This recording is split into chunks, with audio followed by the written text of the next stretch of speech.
Welcome to Vermont Artists and Authors, where we interview great storytellers and artists from the amazing Green Mountain State. This is episode 29. I'm your host, Barney Smith of StoryComic.com, and we're excited to have with us Dumas and Michael Waggoner, the creative team of the internationally acclaimed graphic novel, The Lucky Ones, a World War II comic book about a squad of combat engineers. Welcome to the show, Mary and Mike. Hello. Thank you, Barney. So, Mary, congratulations, Mary and the two of you. You wrote, as we said earlier, you wrote The Lucky Ones, which is a World War II era comic book that takes place during World War II, and it's about engineers. And I'm remembering my history here. In a previous interview, you said the average World War II combat engineer, lifespan was average of 53 seconds. Is that true? Yeah. In a combat environment. Right. Yeah. Because they usually went in ahead of everybody else to lay the wire so that they could pull across the water. They were the ones there before the infantry, oftentimes. And they were oftentimes the ones that went in with dangerous things that blew up, and they would do the things that the infantry couldn't do because they didn't want to be carrying around all that explosives.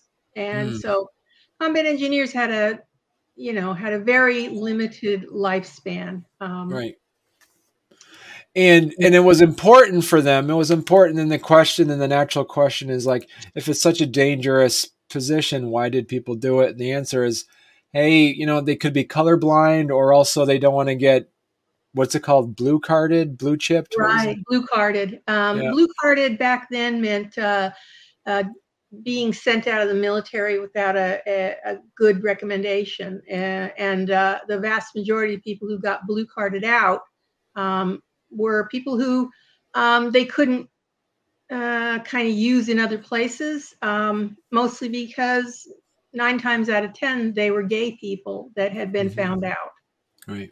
And so the problem with being a blue card was that you lost your VA benefits. And that was almost worse than anything else. When you left the military back then, it was, if you didn't have your VA benefits, you didn't go to the VA hospital if you'd been injured or, had a Purple Heart. Sometimes they even pulled Purple Hearts after the fact. Wow. Being a gay man who was found out in the military in World War II was not a good thing. Right. But so they obviously served. I mean, 10% of the world is gay. Right. Yep. 1 out of 10. Right. Yep. And so you wrote this. So let's introduce also your letterer. You have Michael here. And so my first question to Mary, then we'll introduce Mike. How did you find Mike? I had a previous letterer whom I liked very much, but she was not up to doing war stories. War stories require a different kind of lettering. Okay. They're not manga. They're not humor. Although there is humor in the book, but really a war story needs a specialty letterer, somebody who knows how to make airplane sounds and what tank sounds sound like, and what a boom, what kind of explosion you're doing, whether it be a real high velocity explosion or throwing a hand grenade. And Mike is the talent that makes this happen. Right. So Mike, talk to us a bit about this. So how is this different in your lettering as compared to some of your other projects? Wasn't a whole lot different. The basics apply, but I've always been pretty meticulous about picking the fonts and making sure that they fit the story. So I basically went with an older style font for most cases. Okay. Something simple, something effective. Yeah, I asked him to go with something that looked like it would have been published in 1946. Okay. Yeah. Now, and so how did that work? So talk to us a bit about. I'm curious, Mary, is when you found your team. You have Mike, and was it Christian? Yes, Christian Is the team. artist? Well, this is a real international group. The first thing I did was I put out a call for artists in on a comic book Facebook page. Okay. And when I did, I introduced what I was interested in doing, why I was interested in a specific kind of art, what I was going to pay them, because artists need to be paid, and how I would budget it. And I got a number of answers. It was almost too plentiful. But then I got Chris's information, and it was like how the angels open the heavens.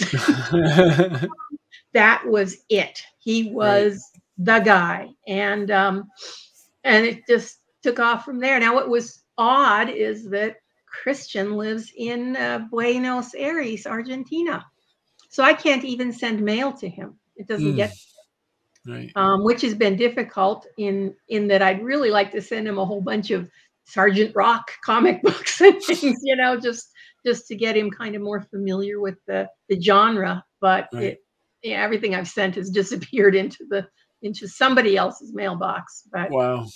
But he is incredible. He is so dependable. You can set your watch by when he's going to send stuff, and he's also very popular. He's already done what is it called, Michael? It was Sex, Lies, and Rock and Roll. Is a recent one that came out from him. That was done by 3 or 4 other books, and I can't remember all of them. Wow. Yeah, he's also done something called, I believe it was called Resurrection. Anyway, he's got a plethora of great comic books out there already, and so I was just blessed, very blessed. So Mary, talk to us a bit about the plot of the book. And this is based off of some inspirations from hearing stories of your father. Is that correct? Right. Yeah, I know I look really young, but my dad was a World War II vet. He is one of the people that assisted in writing this book, the 168, Hinder Forward, which is about the combat engineers during World War II. It's a really dry book with lots of maps in it. But once he got into his dotage and could not leave his wheelchair anymore, my way of entertaining him was to go in and say, "Tell me a story." And sometimes he would be sleepy, and so he'd tell me stories he didn't mean to tell me, which is when the story about, he was colorblind, and so he couldn't go into the Air Corps, which is what he really wanted to do. Right. And so he ended up in the combat engineers for that particular reason. He also explained to me another fellow that was in his combat engineer unit, whom honestly, none of these people are exactly my dad in the book, in the comic book. They're all combinations of many people that I've read about, heard about. Some of them I've met. But anyway, he told me the story about another fellow who got into the combat engineers because he was thrown out of the 101st Airborne. Because to get into the Airborne, you had to have a certain number of jumps under your belt so that you could get in. And this one fellow was taking money from people and pretending to be them and jumping out of airplanes. He got caught, obviously, and the next step was either becoming somebody at Leavenworth or joining the combat engineers.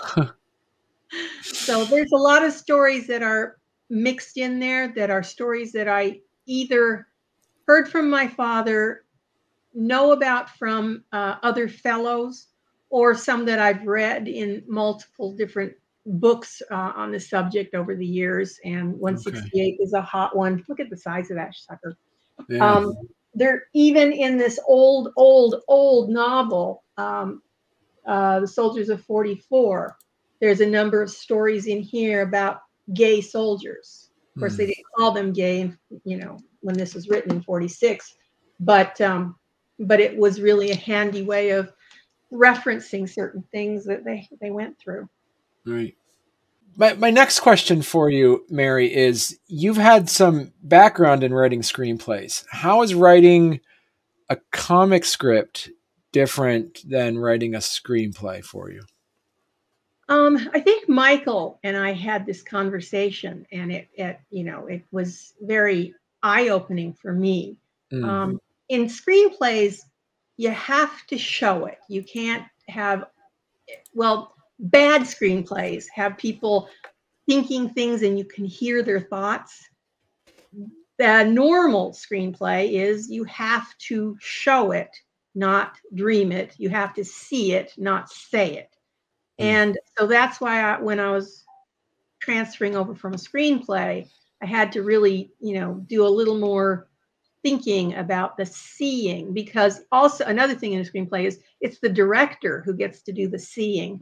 The writer is just, they write, what is a general outline of what should be happening, but it's the director who does all that hard work of, lining out where somebody's standing, where this is happening, but that's the next thing that you have to do as a comic book writer is you have to be the director as well. It's not just, it's not just the words coming out of people's mouths.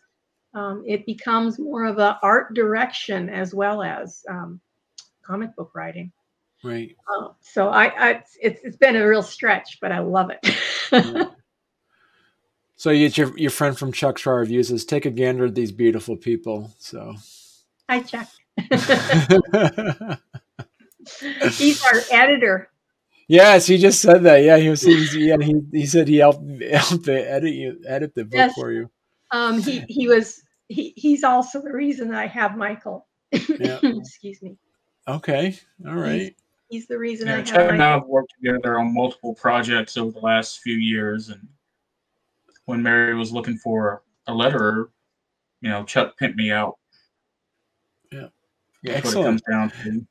Right. Well, the thing is when I got Mike, I got a real, much more than just the letterer. I got somebody who is a huge asset to the whole thing. He helps me with things that I just don't understand, It's not like I have written a comic book, but it was a fluffy little romance thing. So Yowie for 5 years. Right. Yeah, see? Yowie is Yowie.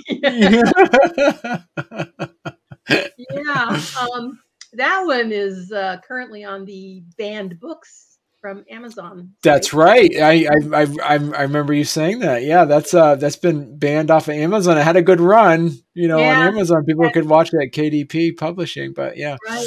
It had 2 years. 2 years. Yep. And then I think what happened, this is my theory because they don't tell you why. Yeah. My theory is that when I ordered a 10-pack to sell at a Comic-Con, some printer in their print on demand said, "Oh my God, there's penises in here."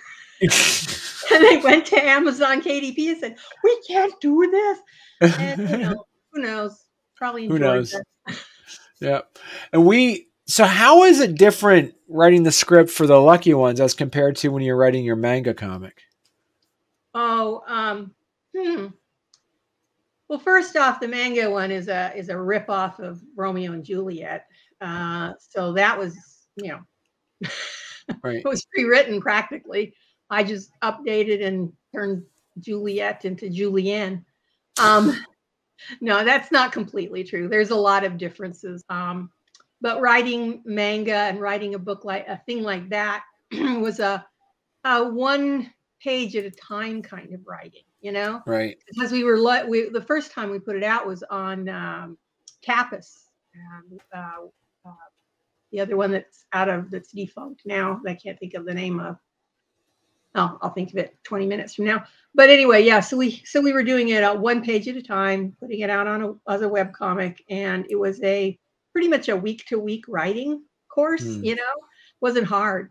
Whereas this has been a 20-year writing course for this story. Started out as, of course, stories from my dad, and turned into a screenplay, and then now it's going to be it is a comic book. So I'm really excited about somebody actually opening it up and saying, "Oh, look at that." Now, as you said, some of these are based off of stories of your father. Now, how much did you have to have it be purely biographical, and how much of this did you have to tweak it to make it based on a true story, not biographical? Well, first off, it is historically accurate. Okay. So everything that's happening to this team of men happened to a team of men who were serving in the European side of the war. So I absolutely have to follow the timeline that equals things like the Battle of the Bulge, the Battle of St. Vith, the Battle of Remagen, you know, all those major points, those bings in the history of the war have to be hit at the right time. So I'm not rewriting history. I'm just highlighting some stories that didn't make it into the newspaper or didn't make it into any movies that Tom Hanks has done. You know, this is more of a people story as much as a war story. And as you say, this is kind of also a tribute to your dad as well. Yeah, absolutely. My dad died in 2008. He was a little over 85 years of age. He had 3 Purple Hearts by the time he left the war. And he then he continued to serve his fellow soldiers by working for the disabled American veterans, veterans of foreign wars, and the Veterans Administration. So he had a very warm spot in his heart for the people he served with, the men that he knew, and the men that he left behind. Right. So, Mike, what were some of the things about this particular project that kind of drew you into it? Well, I was a fan of the classic, you know, Sergeant Rock, the Nam, you know, all those Charlton war books. It would be nice to do a war book again. You know, that's not something you normally see out on the shelves. It's got a different approach to it, and I felt it would be a challenge. You know, go back and do something that's not just your typical superhero book. You know, go back to the early days where there was tons of war comics, right? And just, you know, keep pushing forward. You know, do something a little different than what I've been doing. And it was a great story. You know, it had a hook. I saw a lot of potential in it. And so I signed up. So you mentioned earlier that Mike brought a lot of, not just lettering. What were some of the things that Mike brought that kind of made push the project further along for you? Well, there was one that he came with automatically. One of the guys in my story is named Tex, and Mike helped me make a voice for Tex. Really, Tex, he sounded kind of, well, he didn't have that twang that he needed, and Mike was able to just adjust just a little bit within the lettering that just, you know, what Tex sounds like. Other things that he has done is, as I was saying earlier, he knows when you're talking about airplanes flying overhead, the sounds that the airplanes are making should be overhead, not down on your feet. when you see little puffs of smoke in the art, you know that those are little bullets that are hitting, and he knows how to say ping, ping, ping. He just adds such a reality to even dream sequences that he's fabulous. What can I say? So talk to us about the timeline. I'm really curious about how this works when you're working with a group of people. Now, so Mary, you write the script, then you send it off to Christian and say, can you draw this? And how did that, can you talk us the timeline? I'm curious. Well, because of obviously Christian's not in the United States, I've had to break it down into 8-page units that he sends back to me. I told him what my budget was, and I told him how I'd be paying him early on. And he likes having the monthly income that 8 units of pages works for him. So I send him monthly. I send him 8 pages. Sometimes I send 5 because I need an extra spread or an extra blank page, so that, you know, like there's one page particularly, not in this first one, but later on, where Bill, our main person, is writing a letter to his mother. And so I needed Chris to just send me a blank guy writing a letter to his mother thing, so that later Michael will go in and write the letter to his mother, letter it, you know. There's a couple of pages like that when I need those, they get kind of tucked in separately from the 8 pages that I normally have him do. He sent me a Christmas card with all my guys drawn around a Christmas tree. Oh, that's funny. Oh my God, it was just so wonderful. Might have to write that into the story. Definitely. And so he draws it out. Is it full on art, like everything's done, and then it goes to Mike next? Well, what we do is we go back and forth at least 2 times, sometimes 3, 4 times. He pencils it, and then I kind of compare it to the script and say, yeah, this.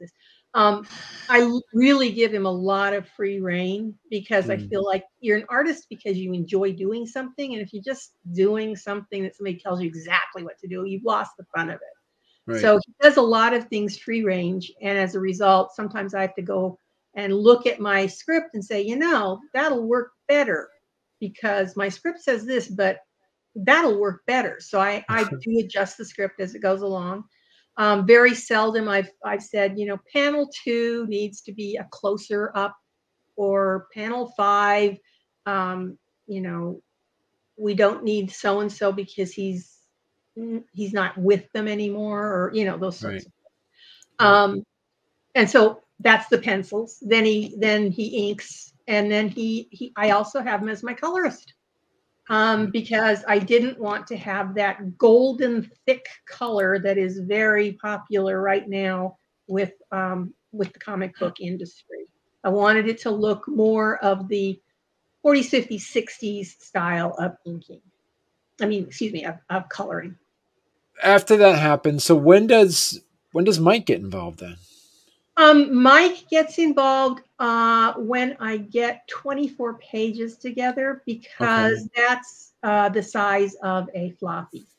So when I get to the point where I've got, ready to do 24 pages of it, and then Mike gets involved and does the lettering, that's when we also go back and forth about some little bits about the way that somebody's speaking. In fact, the very end of this particular first episode has a real zinger. And Michael and I kind of came up with the way it zings at the end. So now, Michael, back and forth, but we got it.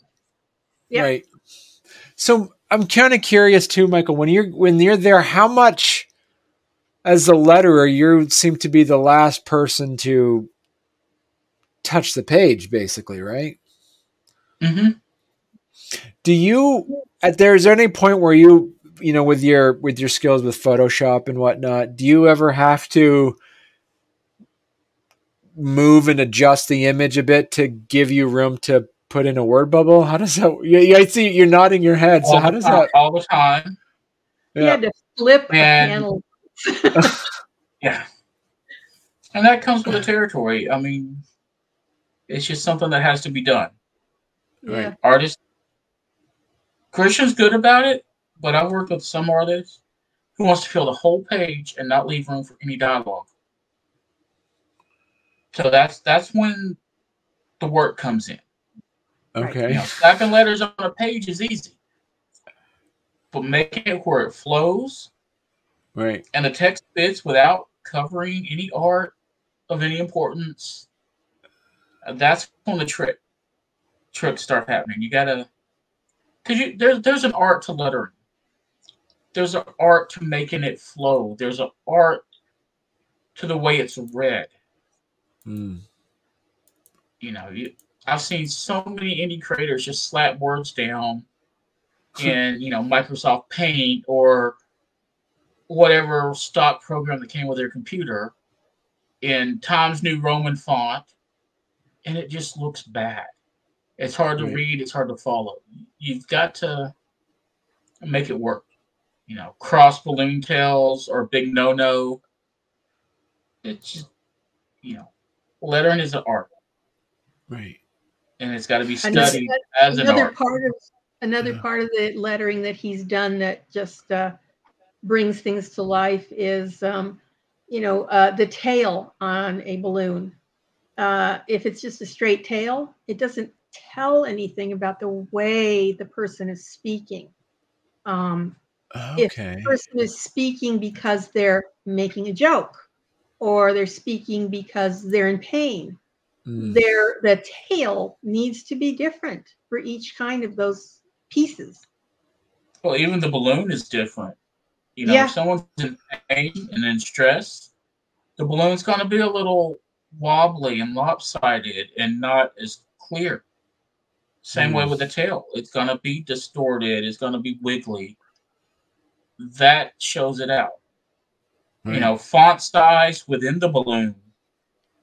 You know, if you have a big balloon with a little font, that signifies that they're whispering.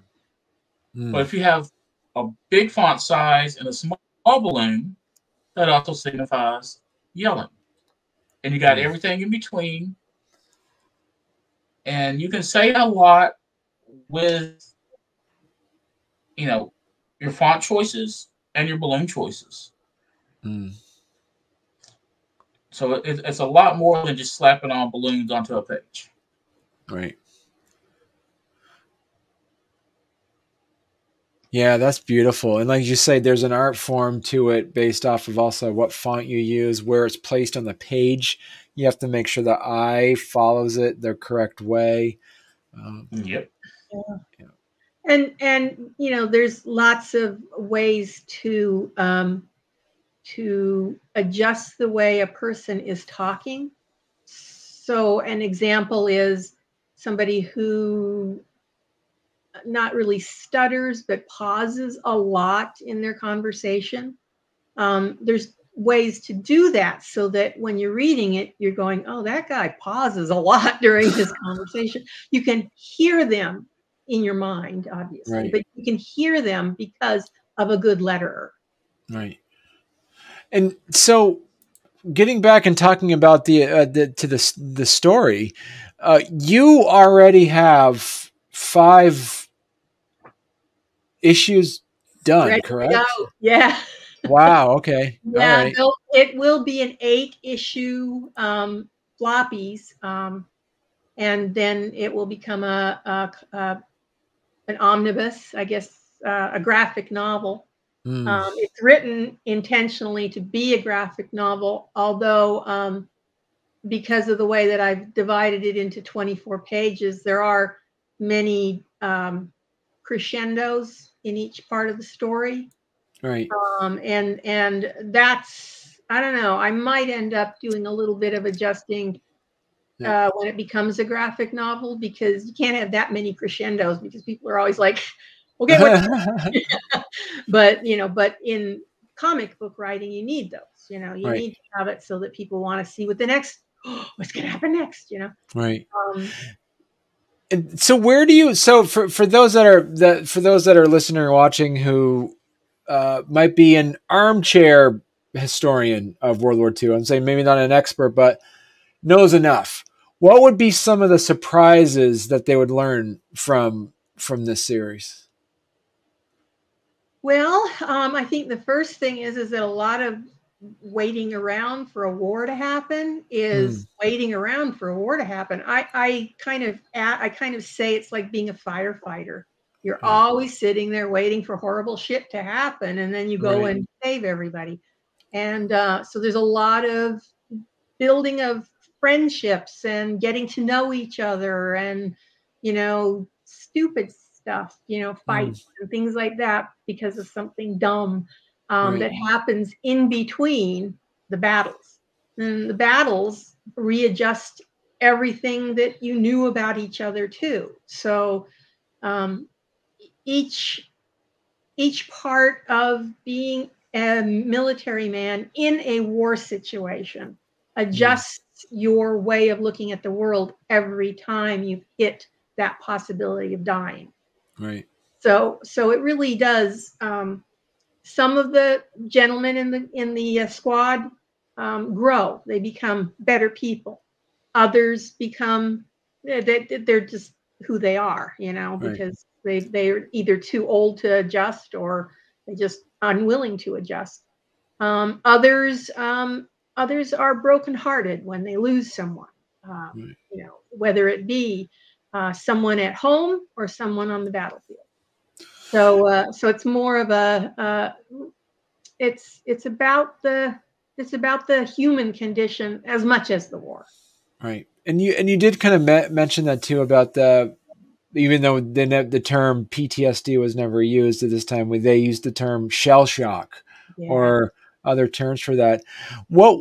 How do you address that as a writer, addressing that within the series? Well, it is the first scene of the series. Bill, our protagonist, awakens from a horrible nightmare. And thank you, Michael. Michael came up with the line, when is this ever going to end? And so, Bill, when we first see him, he's a cranky old man.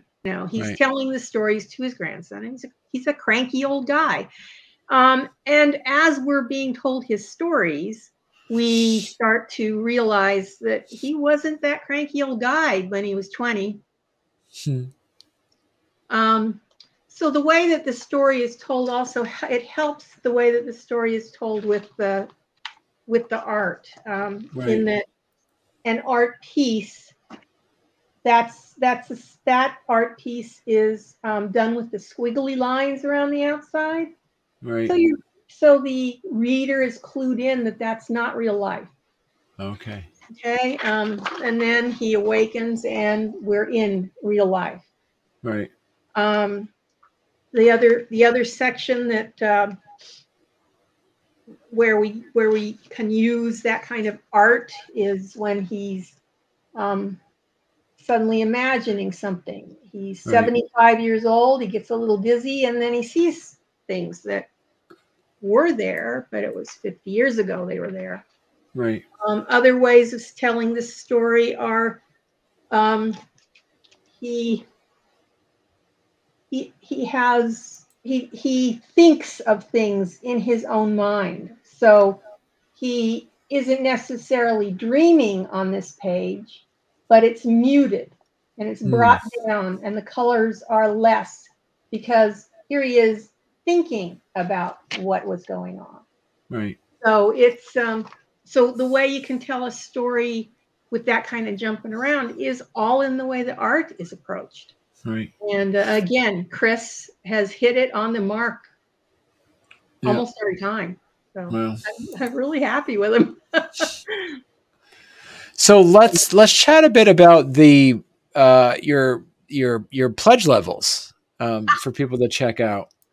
I love your pledge levels. So I love the idea that you have, of course, your $1 pledge level. Just here's here's your support. You get the heartfelt thanks.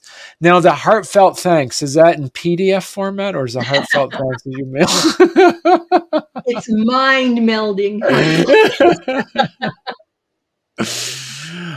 And I love the fact that you have your PDF version, $5 PDF, and that is the 24 pager, right? Yep. That's the 24 pager sent to you as a PDF. Limited download, because in the future we'll be pulling it back and using it as the part of the graphic novel. Sorry, lost the word there. So in the future it would be pulled back because it needs to go into a different way of protecting your intellectual property. But in the meantime, if you're ordering a actual printing of it, you get to own that forever. Right. Maybe in 50 years it'll be worth some money. Yeah. And you said, and so for the $10 level, you do get the comic book. Yep. The physical copy. Yep. Okay. And then plus the PDF as well. Right? Yeah. Yeah. Right. Okay. And for $15, for the $10, you don't get the PDF. Just get the comic book. Right. That's right. Okay. So for $15, you get the printed copy, a personal letter from me, from you, and the PDF then too. Right. Yeah. Okay. Cool. And talk to us a bit about the classroom or retail reward. Oh, okay. So this is where I have to kind of be a little more specific when I put it up, because this is going to be a T for teen kind of book, right? Right. Yeah. So I don't want third graders to be given it. It's also why I'm not putting it out as a PDF for that 5 books situation, because I don't really want a teacher to be showing it up on the class big screen and in 3rd grade, and then why are those guys naked? Well, they're naked because they're in the shower, honey.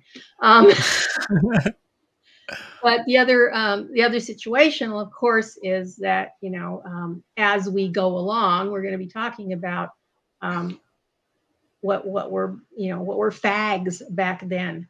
We don't need to have children hearing those words, because then they'll think it's okay. We can say those words in a historically accurate way where teens already know that is not a word we use.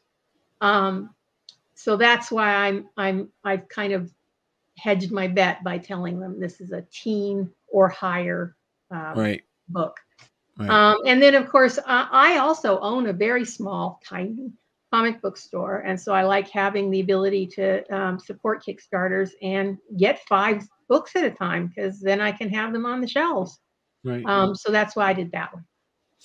And I love your $100 pledge. Oh, the graphic novel. This is why, because if you do the math on this, you're going to be backing all 8 issues at a minimum of $10 each, plus shipping.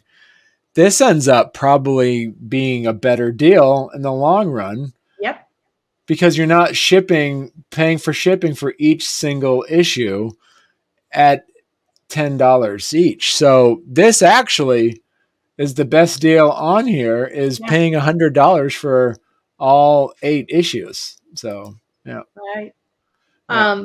It's because I really want to convince people that I have a commitment to this, and it will be a finished product.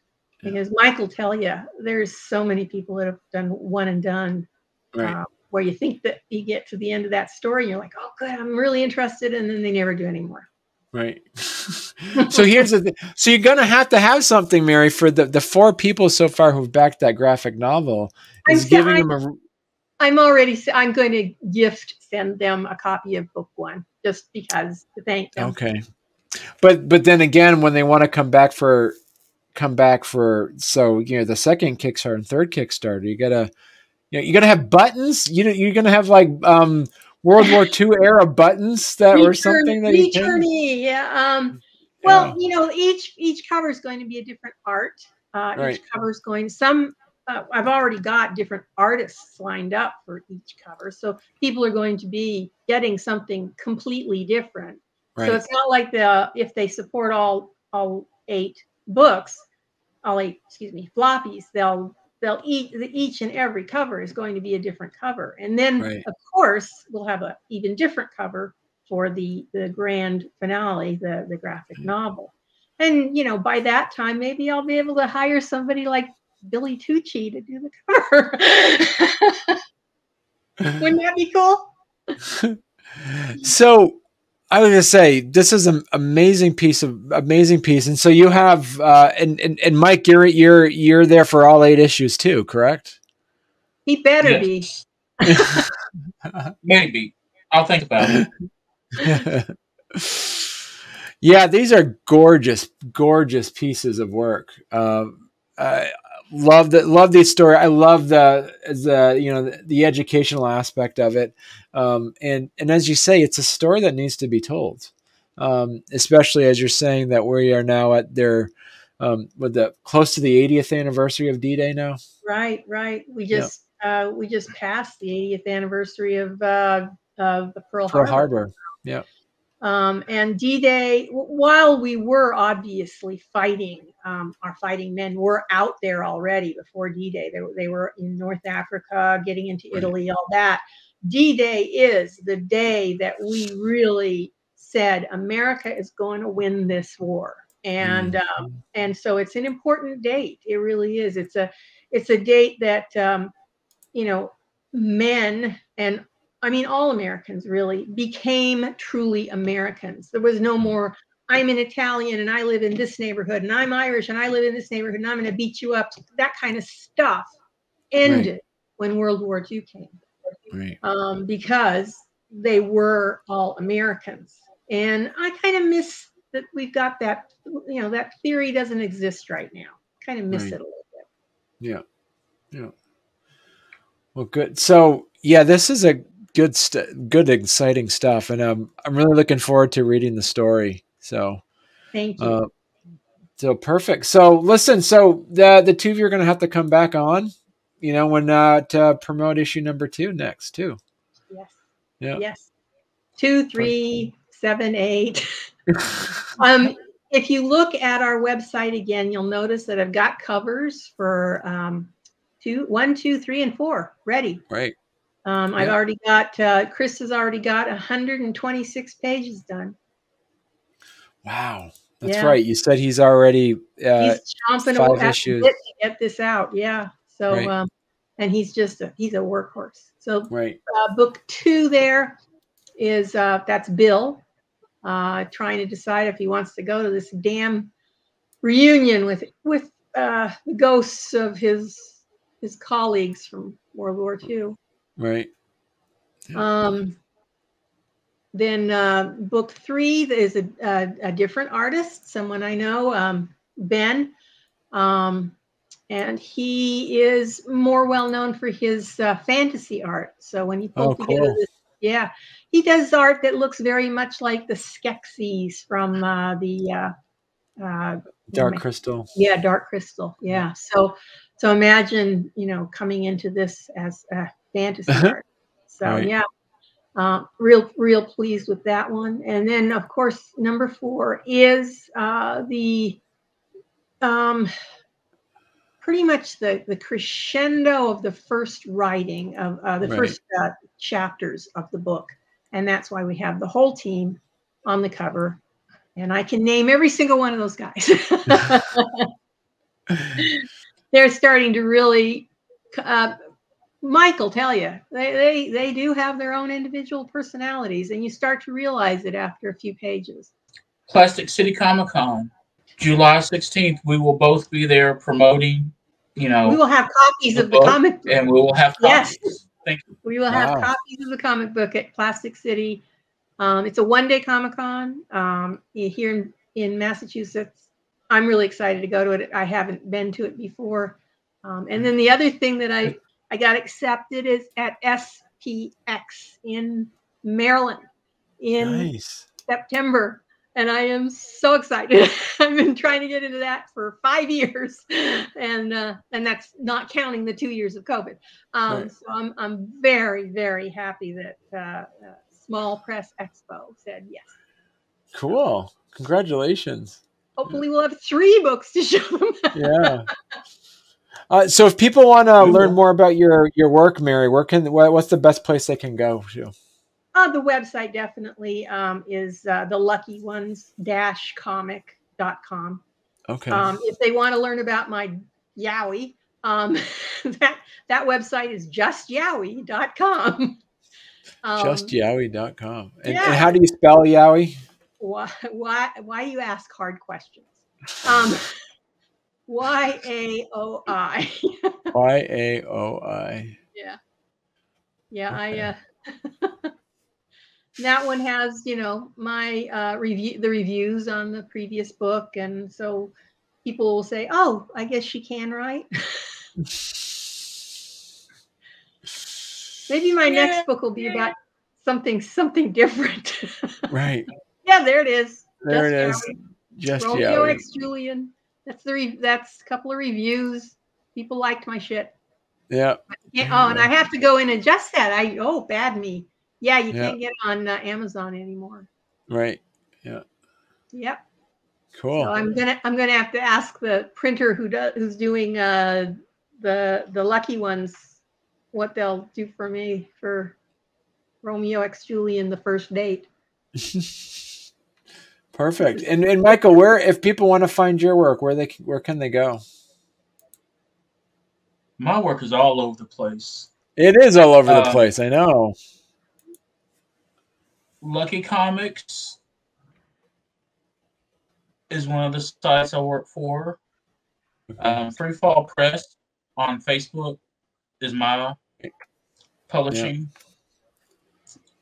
Yeah. And there are countless freelance gigs all over the place. Steal good people. If I'm not working on 5 projects at once, I kind of lose it. I don't know what's going on. I'm always juggling 4 or 5 books at a time. Well, thank you so much, guys, and I look forward to having you come back on again to chat about your next issue. Very, very much appreciated and fun. You're welcome.